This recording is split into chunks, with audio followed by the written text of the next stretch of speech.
One finds in his orchard a wild, gnarly apple tree producing sour, unpalatable fruit. He cuts off the top, and grafts shoots of some choice variety onto the old trunk. The whole appearance of the tree is thereby altered. Henceforth it yields foliage and fruit of a new order. The wild variety does not develop into the cultivated, neither does the material consciousness grow into the spiritual. They are quite independent of each other. Not until one assumes the spiritual viewpoint, and begins life anew from its level, will his outward conditions be completely and permanently changed. That which is born of the flesh, the wild apple tree, the natural man, according to Paul, is flesh, and that which is born of the Spirit is spirit. The first man is of the earth, earthy, the second man is of heaven.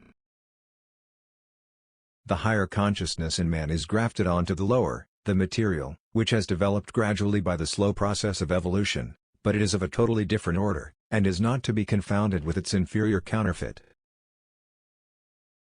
If one waits to reason his way out of intellectual difficulties, he will never see the spiritual light. Let the dead bury their dead.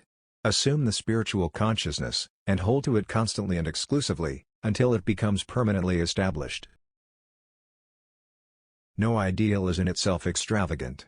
In most instances where men fail to realize high ideals, it is not because their ideals are preposterous, but because they have entertained them without a sense of consciousness sufficiently profound and unwavering to effect their realization.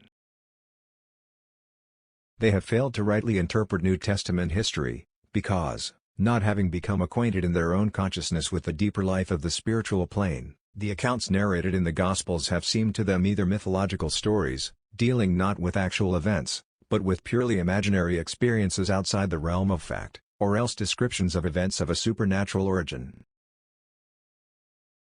But science is fast abolishing the supernatural, and bringing all facts within the domain of universal law, and it only remains for innumerable well-authenticated accounts of occurrences at the present day, similar to many of those recorded in New Testament history, to be verified by thoroughly scientific tests, in order that they may be accorded such unreserved acceptance by the thinking world in general as they have already received at the hands of a considerable number of trustworthy, independent investigators.